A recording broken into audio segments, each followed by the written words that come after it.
Magandang araw sa inyo mga bata! Maganda ba ang araw nyo ngayon? Handa na ba kayo sa panibagong talakayan natin? Kung handa na, sabihin nga ang aha. 1, 2, 3. Okay! Ngayon, bago tayo magsisimula ay mayroon muna tayong panalangin.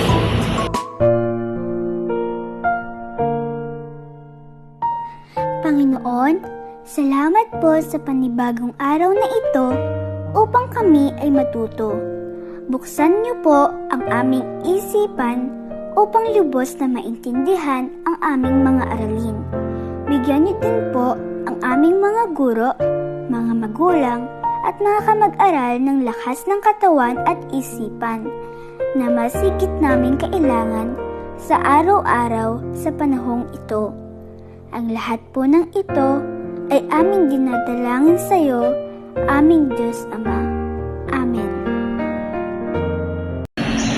Sa muli, magandang umaga sa iyo mga bata. Bago tayo magsisimula ay magpapakilala muna si teacher. Ako si Teacher Neri at ako ang inyong magiging guro ngayong umaga. Pero bago tayo dadako sa ating talakayan ay magkakaroon muna tayo ng isang pampasigla. Sino sa inyo ang gusto ng isang pampasigla? Okay, narito ang ating pampasigla sa isang video clip.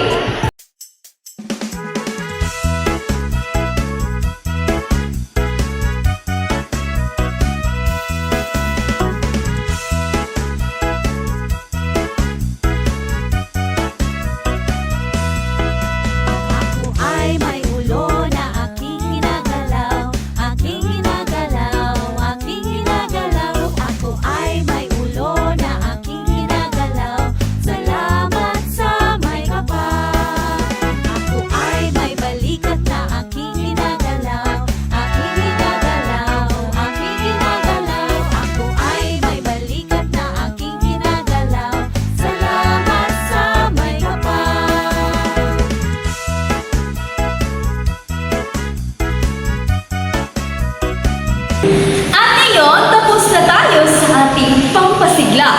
Nasiyahan ba kayo sa iyong ginawa? Sabihin nga ang aha. Okay, ngayon ay malalaman natin kung ano ang mga panutunan sa ating klase upang magkaroon tayo ng maayos na talakayan. Una ay igalang at irespeto ang kamag-aral. Pangalawa, magkinig sa talakayan. Pangatlo ay umupo ng maayos habang nagsasalita ang guro. At ang panghuli ay maging maingat sa inyong paligid. Naiintindihan ba?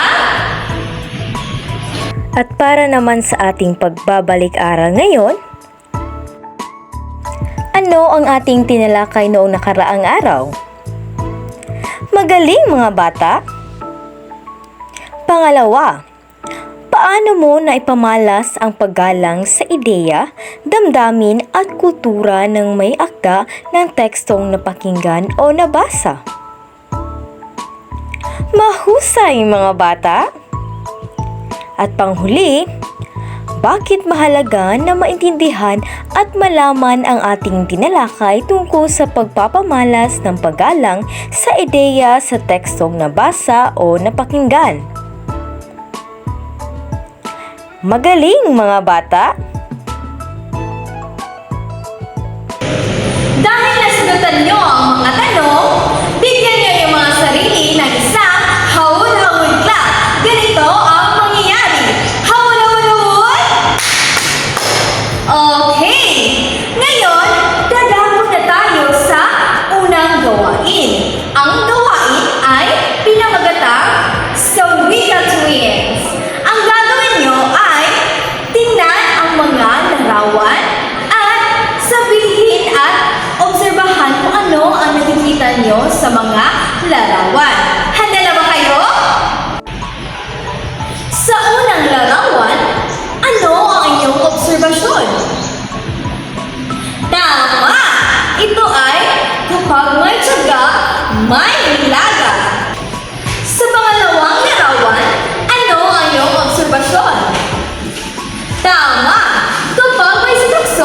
may itutukol. Sa pangatlong larawan, ano ang iyong obserbasyon? Tama! Kapag may tinanim, may aanihin. Sa panghuling larawan, ano ang iyong obserbasyon? Tama! Ang taong nagigipit sa patalim kumakapit. Dahil nagawa niyo ang ating gawain, narito ang ating mga layunin. Sa loob ng 1 oras na aralin, ang mag-aaral ay inaasahang na itutukoy ang sanhi at bunga ng mga pangyayari, na ipapakita ang kahalagahan ng pagtuklas sa sanhi at bunga sa isang kwento at na ibabahagi ang sanhi at bunga sa pamamagitan ng paggawa ng graphic organizer.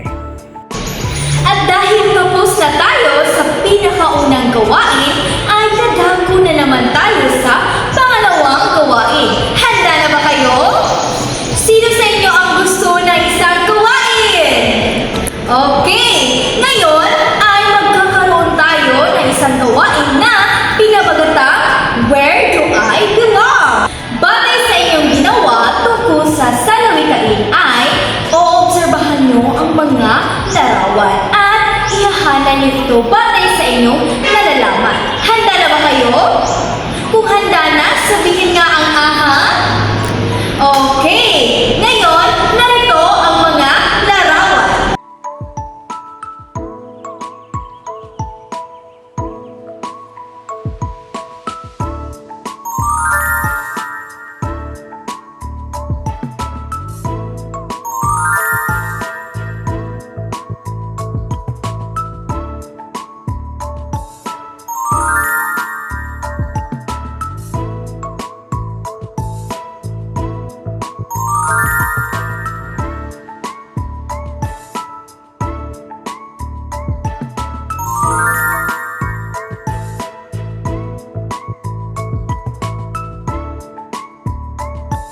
Bago tayo nadako sa ating talakayan ay meron akong mga katanungan sa inyo mga bata. Una, nasiyahan ba kayo sa inyong ginawa? Pangalawa, ano ang pinakita sa mga larawan? Pangatlo, sa tingin nyo, ano kaya ang mga ipinapahiwatig na mga larawan na ipinakita? Magaling! Kaya ngayon ay tatalakayin natin ang bagong leksyon na ating maririnig ngayong araw na ito. Ang paksa ng ating tatalakayin ngayon ay tungkol sa sanhi at bunga. Ano nga ba itong sanhi at bunga, teacher? Ang sanhi at bunga ay tinatawag na cause and effect sa Ingles. Isa sa mga konsepto ng pag-iisip na ginagamit upang ipaliwanag ang relasyon ng dalawang pangyayari kung saan ang isa ay dahilan o sanhi at ang isa ay kinalabasan o bunga. Ang konsepto ng sanhi at bunga ay napakahalaga sa ating pang-araw-araw na buhay. Sa pamamagitan nito, natutunan natin ang mga dahilan ng mga pangyayari at ang mga epekto ng ating mga kilos. Sa ganitong paraan, nagiging mas madali nating maunawaan ang mga problema at suliranin na ating hinaharap sa buhay. Ano pa ba ang kailangan namin malaman, teacher?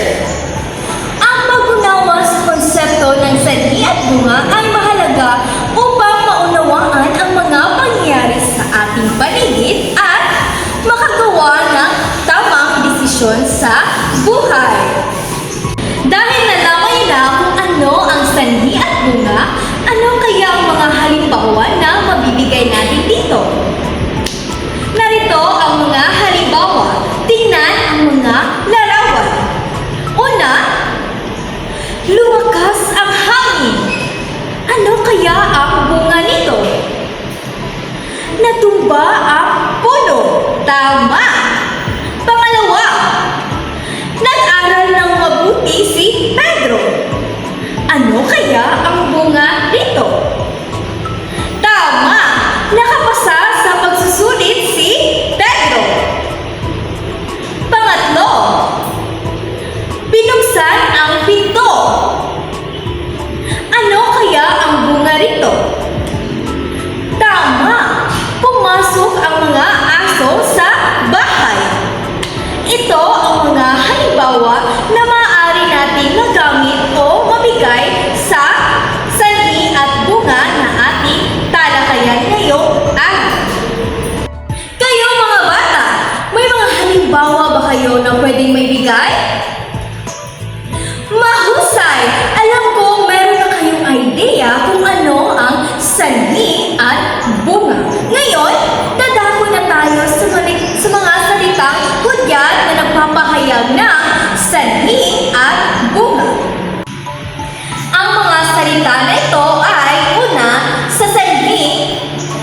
Kaya naman, kung gayon, at iba pa. At ngayon, nalaman niyo na ang mga hudyat na salita na nagpapahayag ng sanhi at bunga. Narito ang mga halimbawa. Tatrabaho ng mabuti si tatay dahil nais niyang magkaroon kami ng magandang buhay. Tumutulong kami sa paglilinis ng bahay sapagkat ayaw namin nahihirapan ang aming magulang. Si ate ay natuto ng magluto dahil siya ay tinuruan ni nanay. Sa pangkalahatan, ang pag-unawa sa konsepto ng sanhi at bunga ay nagbibigay sa atin ng mas malalim na perspektibo sa mundo, sa ating paligid at nagtuturo sa atin kung paano tayo magiging mas responsable at epektibong mga individual at miyembro ng lipunan. Alam ko may malawak na kayong kaisipan sa ating talakayan tungkol sa sanhi at bunga. Ngayon ay magkakaroon tayo ng isa pang gawain upang mas mapalawak pa ang inyong mga kaisipan. Handa na ba kayo? Narito ang ating gawain. Ito ay pinabagatang Kwentong Kay Ganda. Sa iyong gagawin ay babasahin nyo ng tahimik ang kwento at punan ang graphic organizer ng mga sanhi at bunga base sa iyong nabasang kwento. At ang kwento ay pinamagatang Ang Aming Barangay.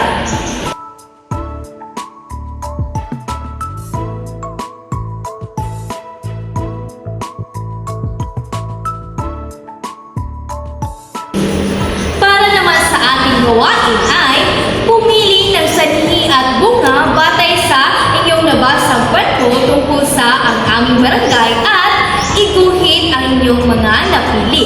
Ilagay ito sa malinis na bond paper at maaari nyo itong kulayan kung nanaisip. Para sa ating katanungan ay, bakit kaya kinakailangan na malaman ang sanhi at bunga sa isang teksto? Tama! Sa iyong palagay, bakit kaya mahalagang isa-isip at isa-puso ang lahat na ito? Napakahusay mga bata! Talagang marami kayong nalaman at naiintindihan sa ating talakayan tungkol sa sanhi at bunga. Narito ang inyong pagtataya. At narito naman ang inyong takdang aralin.